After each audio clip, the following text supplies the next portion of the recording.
워런 버핏도 버크셔 해서웨이 통해서 애플 지분을 좀 줄였잖아요. 그래도 제일 많죠. 물론 많긴 한데 최다이기는 한데 버크셔 해서웨이 포트폴리오 중에 제일 많기는 한데 그래서 막 이게 의견이 분분합니다. 왜 팔았느냐 뭔데 버핏은 뭐 세금 때문에 팔았다라고는 하는데 네. 뭐 특별한 의미는 없을까요? 또 왜냐하면 네. 애플이 상대적으로 빅테크에 비해서 조금 지지부진하잖아요. 그 처음에 저희도 이제 버핏이 애플을 사다 그럴 때 깜짝 놀랐어요. 이거 누가 아시트자인이 이거 추천한 거야? 왜 샀지? 그때가 2010몇 년 뭐 이럴 그러니까 때. 예. 기술주인데 왜 샀지? 예. 근데 이제 나중에 바로 이 사람은 기술주를 살 사람이 아닌데 이상하다. 근데 그 나중에 이제 다시 곱씹어 보니까 기술주를 산 게 아니라 필수제를 산 거구나. 그렇죠.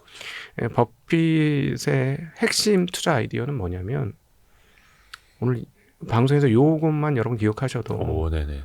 이건 유료 강의 들은 거랑 똑같아요. 그래요? 버핏은 간단해요. 투자 방법이 네네네. 투하 자본이 별로 없고 이미 다 투자해 놨고 추가로 투자할 게 없고 그러니까 비용이 증가하지 않으며 지금 하고 있는 사업에서 계속 쪽쪽 현금이 쭉쭉 나오는 회사. 쪽쪽 빨아먹을 수 있는 회사. 네네네. 버핏 투자를 여러분 계속해서 그 반출을 해보시면 거의 대부분 그래요. 딱 하나 최근에 달았던 게 그 철도 회사 산타페 철도. 그다음에 이제 그 에너지 회사. 네. 이건 뭐냐면 자본을 어떻게 배치할 방법이 없는 거야. 너무 자본이 커진 거야. 이런 식으로 가다가 전 세계를 다 먹게 생겼어. 이 정도의 수익률로 계속 가다가는. 근데 이 자본을 어딘가에 투여를 해서 리턴을 할 수 있는 데를 찾아야 됐던 거예요. 그래서 이제 그 설비 비용이 많이 드는 철도 회사라든가 에너지 회사를 투자를 하게 된 것이고 버핏은 거의 철저하게 추가 비용 없이 현금이 쭉쭉 나오는 회사를 좋아하고 애플이 바로 그런 회사입니다. 그렇죠. 그러니까 이번에 보여줬잖아요. 깜짝 놀랐어. 그 자사주 매입 소가하는데 뭐 얼마? 1,100억 달러? 150조. 우리나라 돈으로 150조 원. 그러니까 110억 달러, 1,110억 달러구나. 이렇게 생각했어요. 근데 다시 보니까 1,100억. 어마어마한 거죠. 어마어마. 예. 이러다가 자본은 다 없어져요. 자본이 0이 될 거예요. 그렇죠. 예. 주식을 다 팔아. 네. 주식 사서 없애니까 그러니까. 자본이 없어지는. 자본이 그러니까 예를 들어 1억인데 자본이 매일같이 뭐 500만 원, 1,000만 원 팔아가지고 사가지고 이렇게 소각시키면 점점 주는 거잖아요. 그러니까 우리는 자본이 필요 없어요 이런 거죠. 그렇죠. 자본이 없어도 왜냐하면 다음에 우린 돈 벌을 게 확정돼 있으니까. 그리고 또 우리는 뭐 공장 지을 거 없어요 뭐 이런 거죠. 그러니까 딱 버핏이 원하는 투자 패턴이 바로 이거예요. 예. 그래서 아까 이제 드루킨 밀러하고는 좀 다르다라고 표현했던 거고 그런 측면에서 이제 그 비중이 너무 많아진 것 같고 정확한 세금이 어떤 문제인지 모르겠지만 뭐 세금 문제가 분명히 있었을 것 같아요. 또 세금 내는 거 엄청 싫어하거든요. 버핏이. 기부는 많이 하는데. 기부는 많이 했는데 그런 것도 절대 싫어합니다. 밖으로 돈 빠져나가는 거 싫어해요. 그러니까 그분의 아이디어는 뭐냐면 내가 세상에서 유휴자금을 제일 잘 운영할 수 있어. 세금을 운영하는 주체는 정부잖아요. 예. 본인이 정부보다 훨씬 자금 운용을 잘한다고 믿는 분이에요. 근데 이제 혹시나 오해하실까봐 말씀드리면 이제 버핏은 본인처럼 부유한 사람한테 세금을 더 많이 걷어라라고 이야기를 합니다만 법인세라든지 기업 활동 관련된 현금 흐름을 좀 깎아먹는 식의 증세는 되게 반대를 또 하시는 걸로 알고 있습니다. 네. 그렇죠. 네. 밸런스가 잘 잡히신 분이에요. 네. 그래서 이제 아마 젊은 날의 버핏을 보시면은 돈도 오른 젊은이 이런 느낌 들었을 것 같아요. 실제로 그랬대요. 네, 타임머신 타고 가보면 저 인간도 아니네 이런 느낌 들었을 것 같아. 20대 막 이렇게 금을 봤으면 20대 30대 그분이 얼마나 대단하게 돈을 많이 벌었냐면 버크셔 해서웨이 제가 계산해 보니까 투자 금액이 요즘 환산으로 따지면 그때 당시보다 지금 달러 값이 한 15분의 1 정도로 떨어졌으니까 환산해 보면 한 800억이 넘는 것 같더라고요. 1,000억인가 그 정도 돼. 젊은 시절에. 그게 65년도에 인수를 했고 이분이 30년생이야. 네. 35살에. 네네. 요즘 가치로 대략 한 그 15분의 1로 달러 가치가 떨어졌다고 생각하면 한 1.23억 달러예요. 그러니까 1,500억 달러네. 1,500억 원이네. 네네네. 근데 생각해보세요. 30대 중반에. 30대 중반에 1,500억 원의 돈을 그러니까 물론 워런 버핏 파트너십이었지만 상당한 자금은 자기 돈이었으니까 벌써 그렇게 했다는 거죠. 근데 더 웃긴 건 뭔지 아세요? 20살 때 그 사람이 가이코에 투자를 했는데 본인 돈의 절반 정도를 가이코에 투자했었어요. 그래서 보험회사. 네, 그래 중간에 그 수익 실현을 하고 그 팔았는데 제가 계산을 해보니까 20살의 나이에 대략 앞서 그 가이코 투자한 절반을 환원해서 해보면 현재 돈으로 한 약 한 30억 정도를 돈을 버는 걸로 나와요. 20살에. 네. 자, 해보세요. 20살에 30억을 벌었는데 35살에 1,500억 원짜리 회사를 샀다. 네. 자, 수익률 계산 한번 해보세요. 어마어마한 거죠. 엄청난 거죠. 네. 근데 어쨌든 이분의 패턴은 그때는 이제 젊은 나이에는 정말 그렇게 아마 굉장히 날카롭고 돈 계산만 잘하는 젊은이였던 것 같고 그 많은 과정을 겪으면서 나이를 먹으면서 좀 부드러워지시면서 사랑받으며 사는 것이 가장 인생에서 값어치 있다. 이런 말을 할 수 있는 사람까지 변화된 거죠. 약간 인텔리전스에서 좀 와이즈맨이 된 거죠. 정말 지혜로운 사람으로. 네. 그래서 더 이제 훌륭한 분이라는 칭호를 또 받는 거고요. 근데 사실 이제 애플도 그 하나의 굉장히 좋은 이제 투자 사례이긴 한데 그 역시 테크 기업으로 본 게 아니라 그럼요. 계산기 두드려 봐서 음. 내가 투입할 금액보다 저기에서 정기적으로 나오는 그 현금율이 훨씬 더 매력적이다라는 걸 본 거고요. 네. 그 평생 하던 일이라서 예. 계산하는데 얼마 안 걸렸을 겁니다. 수학 천재라고 표현할 수 없을 정도로 숫자 감각이 그 일반 그 오디너로 하지 않아요. 그러니까 일반 범위를 완벽하게 벗어나 있는 사람이에요.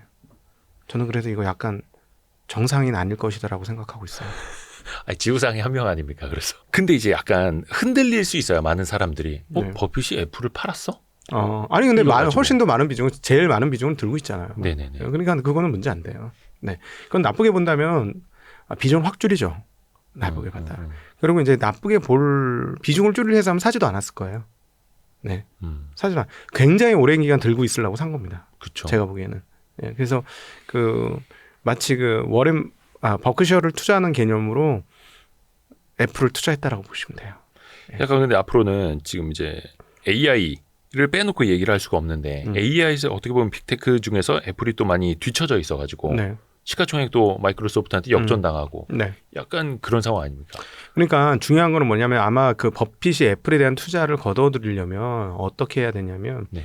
스마트폰의 그 어떤 총 점유 비율이 네. 급격하게 하락하는 거. 그러니까 스마트폰, 패드, 맥북 이런 그 디바이스 단에서의 지금 뭐 전 세계 점유율이 뭐 예를 들어 30%다. 그런데 이게 한 5년, 10년을 거쳐서 그냥 뭐 10%, 20%, 10% 이런 식으로 쭉쭉쭉쭉쭉 계속 줄어들잖아요. 그럼 달라질 거예요. 그게 이제 번연이 보이면 그때는 아마 버핏이 완전하게 비중을 줄이게 될 겁니다. 그런데 그 버핏이 애플을 들어갔을 때는 그 비중이 줄어들지 않을 것이다. 그러면 애플의 디바이스는 실제로 쉽게 얘기하면 고속도로나 도로 같은 거가 된 거예요. 이미. 우리가 인프라. 이제 인프라가 된 거죠. 플랫폼이라고 부르지만 플랫폼이라기보다도 오히려 인프라에 가깝습니다. 그래서 이걸 통하지 않고서는 어떤 거에 대한 접근이 안 되는 거잖아요. 그리고 이건 모든 사람을 상당히 크게 장악하고 있잖아요. 네. 그렇죠. 이번에 버핏도 뭐 코카콜라나 다른 주식들도 갖고 있는데 그거보다 여전히 훨씬 더 훌륭하다 설명을 하기도 했고 이제 거의 뭐 코카콜라 같은 그런 존재 그 이상이 된 거죠. 딱 그거예요. 애플 통해서 계속해서 iOS 뭐 네. 매출이 들어오고. 그럼 코카콜라는 조금 이해가 덜 되실 수 있지만 아메리칸 익스프레스 생각해 보세요. 아메리칸 익스프레스는 계속 꾸준하게 현금흐름 창출되는 기업이거든요. 네. 그러면 아메리칸 익스프레스 좀 뭐 점유율이 떨어지거나 잘못될 수도 있는 거잖아요. 신용카드. 네. 근데 잘 안 그러잖아요. 그렇죠? 그리고 이제 운용하는 DNA가 있는 거고. 그럼 애플 똑같습니다. 똑같이 보시면 돼요. 아메리칸 익스프레스를 쓰는 거나 신용카드 쓰는 거나 휴대폰 쓰는 거나 똑같다. 이렇게 보시면 되는 거죠. 아니 네. 왜냐면 그거 좀 여쭤보려고. 왜냐면 네. 이제 벌써 5월로 접어들고 해갖고 네. 막 뭔가 하반기 준비 이런 게 또 필요할 수도 있을 거 같잖아요. 네. 부장님이 보시기에 좀 하반기 기대주, 뭐 섹터, 네. 그러니까 앞에서 우리 뭐 엔터나 밸류업 주식, 반도체 정도는 이야기를 했으니까. 네네. 그 밸류업 주식은 아주 장기적인 시기열로 보시라는 말씀 드리고 싶고요. 네. 네. 아주 장기적으로. 그리고 일부는 꼭 가지고 가셔라. 조금이라도. 그래야 왜 이렇게 말씀드리면 해보시면 아시겠지만 내 품에 있어야 내 자식이에요. 한 주 10주라도 내 품에 있어야 내 자식이지. 안 품고 있으면 안 보입니다. 그쵸. 안 품고 있으면 안 보이니까 그건 좀 일부 갖고 가시라는 말씀드리고 싶고 조선 어떻게 될지 굉장히 관심이에요.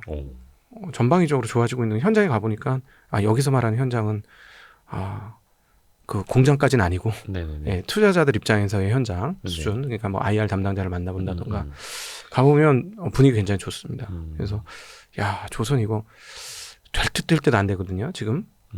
근데 많이 오르지 않았어요? 조정도 한창 받았다가?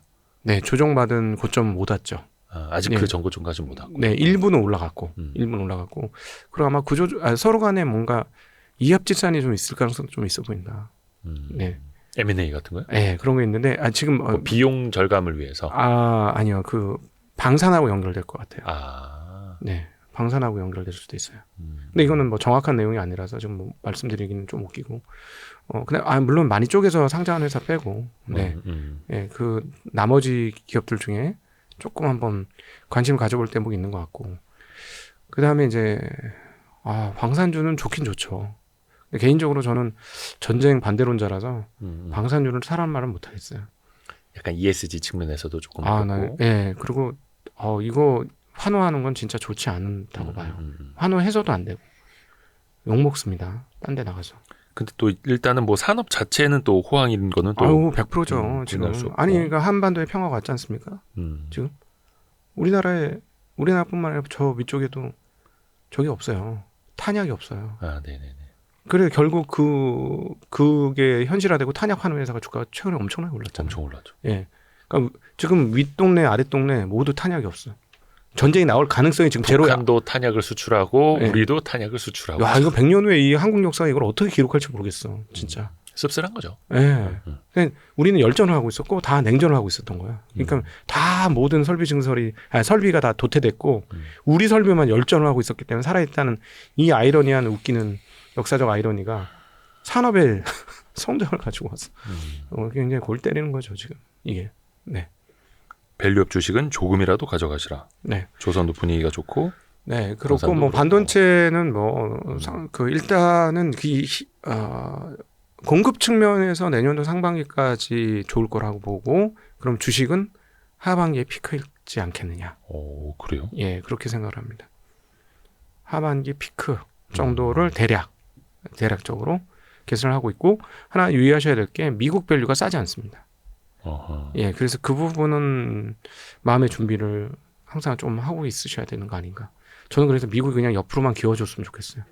떨어지진 않고. 네, 떨어지지 않고 그냥 옆으로 기워주는 게 우리한테는 최선인데 어떻게 될지 모르겠습니다. 그리고 HBM이나 이런 쪽은 분명히 쇼티지가 앞으로 한 1년 더 유지되는 상황이고 그다음에 반도체 수요도 늘어나고 있는 상황이고 거의 요즘 얘기 안 하고 있는 중국에 대해서 기억하셔야 될 게 중국 지금 H항생테크가 많이 올랐어요. 항생테크가 지금 30% 넘게 올랐어요. 소비주도 많이 올라오고. 네, 지금 중국은 또다시 여기서 지준율을 인하하게 되면 지금 이제 목숨 걸고 지금 경기 부양 안 할 수가 없는 분위기예요. 네. 그래서 주식을 할 때 내 개인적인 호불호를 반영하지 마세요. 내 정치적 성향을 투자에 반영하지 마세요. 그냥 돈 벌려고 하는 거죠. 그러니까 냉정해지셨으면 좋겠어요. 냉정해서 근데 중국이 지금 주식시장을 안 살리면 어떻게 방법이 없으니까 이제 혼신의 힘을 다하고 있다. 이거는 꼭 기억을 해주시면 좋을 것 같아요. 진짜 혼신의 힘을 다해서 쏟아붓고 있기 때문에 주식시장이 제일 지금 우려하고 있는 게 2015년에 재판 나는 거 아닌가 하는 좀 생각은 있어요. 2015년이요? 네, 2015년에 중국 시장이 바닥에서부터 무려 한 3배 오릅니다. 장장 3배 오르고요. 정말 2-3달인가 만에 다 빠졌어요. 그게. 정말 치명타를 한번 입은 적이 있거든요. 네네네. 지금 부동산으로 방법이 없으니까 다른 자산 부의 효과를 일으켜야 돼요. 계속 부동산에서는 그냥 단가 빠지는 거예요. 지금 중국 사람들이 돈을 버는 유일한 방법은 부동산이라고 생각했기 때문에 부동산 사재기를 어마무시하게 해놨어요. 네. 그래서 빈 집이 너무 많은 거예요. 너무너무 많은 거예요. 정확하지 않아. 걔는 면적으로 얘기하기 때문에 도대체 빈집이 얼마인지 몰라요. 근데 너무너무 빈집이 많아요. 그게 주인 있는 빈집. 네. 근데 그게 가격이 떨어진다고 생각해 보세요. 은행 대출을 받아가지고 사놨는데 어느 날 돈 벌려고 집 5채 사놨는데 옛날에 집 5채 사놨으면 떼부자 됐는데 뭐야 은행 대출해서 해놨는데 빠져. 그럼 어떻게 돼요? 쓸 돈이 있습니까? 쓸 돈이 없어져. 경기가 안 좋은 이유 중에 하나예요. 그게 그러니까 다른 부의 효과를 일으켜야 되거든 지금 중국이. 그러니까 계속해서 주식 부양을 계속하고 있는 상황이다. 그거는 작년도 8월 달부터 어떤 부양책이 나왔는지 한번 쫙 인터넷 같은 데 찾아보세요. 중국의 뭐 경기 부양책하고 딱 치면 쭉 나올 거예요. 예, 계속해서 부양책을 하고 있어요. 그래서 지금 좀 먹히고 있고 걱정하고 있는 거는 2015년처럼 활활 불타다가 다 같이 죽는 거 아니냐 순식간에 뭐 이런 걱정은 있을 때 지금 어쨌든 지금 타오 오르고 있고 그다음에 개인적으로 저희가 이제 중국 마감도 매일 하거든요. 네. 그래서 서당계 3년 풍어를 읊는 네네. 중국 개가 됐어요. 제가. 그래가지고 풍어를 한번 읊어보면 제일 중요한 포인트 중에 하나 정말 중국 경기가 되살아났다. 이거는 어디서 결국 확인할 거냐? 생산자만 물가지수에서 확인한다. 지금 생산자 물가지수 마이너스예요. 근데 이게 플러스가 나면 중국 경기 정말 많이 살아나는 거다. 이렇게 보시면 되고 그다음에 이제 하늘을 보시면 도움이 되실 겁니다. 제가 오늘 여기 오는데 지금 5월 그 어린이날 끝나고 얼마 지나지 않았지 않습니까? 요때가 지금 일본, 한국, 중국이 황금 연휴예요. 그렇죠. 걔네는 노동절 3일 쉬어요. 그러니까 게다가 토요일 날도 있었잖아요. 네. 공기가 좀 맑을 때예요. 지금 하늘이 맑아요. 예. 이거는 우리가 코로나 때 명확하게 경험을 한 겁니다. 예. 중국 공장 안 돌아가면 하늘 맑아요. 한국도. 근데 다시 최근에 근데 요 맑아지기 5월 초 전에 4월 때 보면 뿌였어요. 그러니까 네. 지금 열심히 공장 가동이 된다면 또 하늘을 통해서도 중국이 어떤 가동률을 보이고 있는지 또 일부 확인하실 수 있을 겁니다. 너무 무당 같은 얘기를 했나? 아닙니다. 네. 그러니까 사실 이런 투자 아이디어에서 우리는 이제 실마리를 찾고 또 본인이 분석하고 공부를 해서 투자 결정을 이제 직접 내리시는 거니까요. 장시간 진짜 좋은 말씀 너무 감사드립니다. 네, 그렇습니다. 오랜만에 모신 만큼 저희가 많이 뽑아 먹었습니다. 유튜브 진짜 처음 나왔어요. 그러게요. 또 작년도 많이 쉬시다가 그러니까 저기 가시는 외부 활동 하시는 KBS하고 이런 거 그쵸. 외에는 안 나왔어요. 그때 이후로. 너무 감사드립니다. 아닙니다. 네. 우리 신한투자증권 광화문 지점의 곽상준 부장님 함께했습니다. 고맙습니다. 네, 감사합니다. 감사합니다. 고생하셨습니다. 네, 고생하셨습니다. 감사합니다.